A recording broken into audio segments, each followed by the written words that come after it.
Hello everyone, welcome to Pratap academy.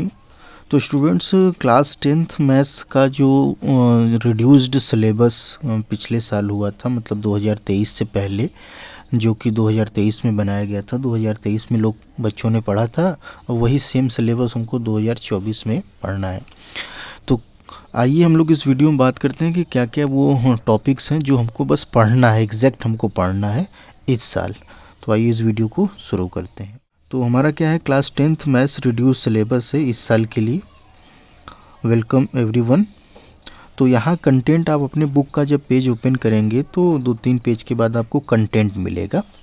तो इस content पर आप आएंगे और कंटेंट के नीचे आपको यहाँ पे ये चीज़ देखने को मिलेगा, क्या कि rationalisation of content in the text book preface, यानी ये रेशनलाइज होके सिलेबस बनाया गया है।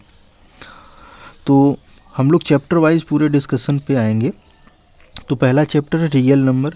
तो रियल नंबर में हमको क्या चीज़ पढ़ना है, रियल नंबर में थोड़ा उसका इंट्रोडक्शन पढ़ेंगे और दो चीज़ हमको पढ़ना है, एक फंडामेंटल थ्योरम ऑफ अर्थमेटिक पढ़ना है और यहाँ पे revisiting of irrational numbers. Fundamental theorem of arithmetic में यहाँ पे आपको एलसीएम और एचसीएफ ये दोनों आपको मिल जाएंगे।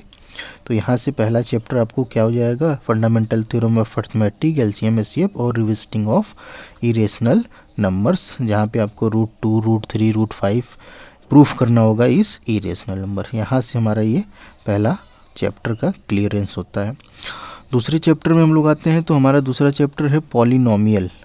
पॉलिनोमियल में इसका इंट्रोडक्शन पढ़ना है कि कौन सा क्यूबिक है, क्वाड्रेटिक है, लीनियर है। उसके बाद ज्योमेट्रिकल मीनिंग पढ़ना है कि यानी ग्राफ के थ्रू आप बता सकते हैं कितने उसके जीरोज़ हैं। तो geometrical meaning of zeros of polynomial पढ़ना है और relationship between sum and coefficient, zeros and coefficient of polynomial, यानी sum of zeros and product of zeros जो निकाला जाता है alpha plus beta into alpha into beta. यहाँ से एक क्वेश्चन हमेशा आपके एग्ज़ाम में आता है। तो चैप्टर 2 में बस इतना ही आपको पढ़ना है। चैप्टर 3 में आते हैं।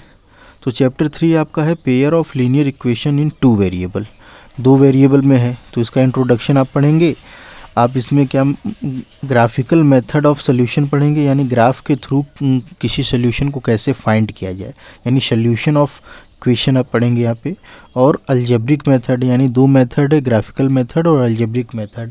तो अलजेब्रिक मेथड के 3 तरीके हैं, सब्स्टिट्यूशन, एलिमिनेशन और क्रॉस मल्टीप्लिकेशन। तो आपको क्या पढ़ना है, सिर्फ सब्स्टिट्यूशन और एलिमिनेशन पढ़ना है, यानी क्रॉस मल्टीप्लिकेशन नहीं पढ़ना है। तो ये जो है बस यही चीज़ आपको पढ़ना है, बहुत ज़्यादा इधर उधर भटकना नहीं है।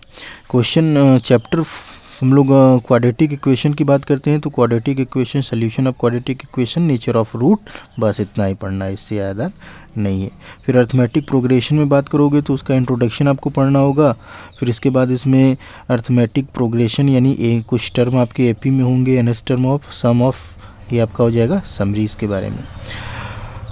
ट्रायंगल्स में बहुत ज़्यादा होता था लेकिन इस बार ज़्यादा कुछ है नहीं, सीधा सीधा आपको सिमिलरिटीज़, सिमिलर फिगर्स और सिमिलरिटीज़ ऑफ ट्रायंगल पढ़ना है, कुछ उसके क्राइटेरिया कि किस क्राइटेरिया के थ्रू आप उसको सिमिलर कर सकते हैं, एंगल एंगल साइड के या एंगल एंगल एंगल के या साइड एंगल साइड के, जो भी है आपके पास वो आप अप्लाई कर लेंगे बुक के अकॉर्डिंग। तो चैप्टर हम लोग 7 पर आते हैं, कोऑर्डिनेट ज्योमेट्री। यहाँ से 2 क्वेश्चन हमेशा बनता है और 2 ही फार्मूले हैं यहाँ पे, एक डिस्टेंस फार्मूला और एक सेक्शन फार्मूला। डिस्टेंस फार्मूला जो आपका होता है, मान लीजिए पी क्यू निकालना है तो पी क्यू निकालने के लिए आप अंडर रूट में ऐसे करते हैं ना, under root x1 minus x2 का whole square plus y1 minus y2 का होल स्क्वायर, तो वो आपका डिस्टेंस फार्मूला हो जाता है। हम लोग बात करने वाले हैं चैप्टर 8। ये जो बच्चे क्लास 9 से 10th में हैं उनके लिए नया चैप्टर हो जाता है, ट्रिग्नोमेट्री। तो ट्रिग्नोमेट्री में आपको इसके इंट्रोडक्शन के बारे में आपको पढ़ना होगा, plus trigonometry ratio, some specific angles और आइडेंटिटीज़, जो 3 आपकी ट्रिग्नोमेट्री आइडेंटिटीज़ है उनके बारे में आपको पढ़ना होगा। चैप्टर 9 में क्या है कि एप्लीकेशन ऑफ ट्रिग्नोमेट्री, जिसमें एक चैप्टर आता है height and distance.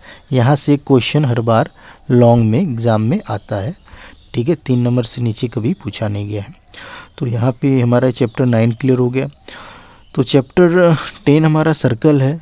Introduction to circle, tangent to a circle और number of tangent from a point on a circle. यानी 2-3 यहाँ थ्योरम आपको मिलेंगे। उन्हीं तीनों थ्योरम को अगर सॉल्व कर लिए तो ये चैप्टर तुम्हारा फिनिश हो जाएगा। इसके बाद है एरिया रिलेटेड टू सर्कल, जिसमें सेक्टर और सेगमेंट आ जाते हैं कि इनका एरिया निकालना, सेक्टर सेगमेंट। और उसके बाद अगर आप सेक्टर निकाल रहे हैं, सेक्टर के बाद आप सेगमेंट निकाल रहे हैं, तो सेगमेंट निकालने के लिए एक ट्रायंगल बनाएंगे, उस ट्रायंगल के एरिया को आप माइनस करें, कुछ ऐसा शेप होता है। ठीक है, तो ये चीज़ आप क्या है, आप जब पढ़ेंगे इसको तो आप वहाँ पे देख लेंगे। फिर चैप्टर 12 आपका क्या है, सरफेस एरिया एंड वॉल्यूम। तो इसमें कुछ कंबाइनिंग फिगर होंगे सॉलिड्स के। जैसे मान लीजिए अभी सिंपल आप ऐसे पढ़ रहे थे, तो अब आपके पास इस तरीके का एक फिगर आ गया, तो कम्बिनेशन के थ्रू आपके इसके वॉल्यूम निकालना होगा, ये सारी चीज़ें। चैप्टर 13 पे आते हैं हम लोग, स्टैटिस्टिक्स।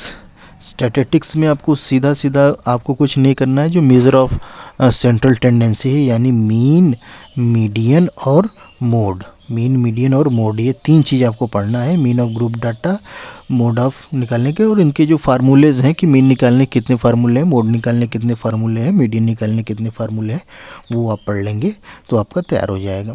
और लास्ट चैप्टर जो है आपको पढ़ना है प्रोबेबिलिटी। वो भी प्रोबेबिलिटी में सिर्फ एक चीज़ पढ़ना है, थ्योरेटिकल अप्रोच। तो थ्योरेटिकल अप्रोच आप पढ़ लेंगे। तो ओवरऑल आपको क्या करना है कि 14 चैप्टर पढ़ना है।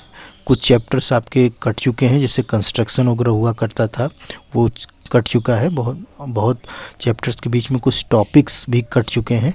तो एकदम रिड्यूस्ड सिलेबस आपके पास है, एकदम तैयारी में लग जाइए आप लोग। और कोशिश करिए कि 6 से 7 या 8 महीने का टारगेट बना के ये पूरा चैप्टर फिनिश कर उसके बाद आप 2-3 महीने रिवीजन कर देंगे, तो आपका जो स्कोर होगा वो 90 प्लस तो आप होंगे ही। 95 प्लस आप कह सकते हैं कि आप बोर्ड में पा सकते हैं, अगर ये स्ट्रेटजी आप यूज़ करते हैं तो ये वीडियो हम लोगों का यहीं पे ओवर होता है। Thanks for watching everyone.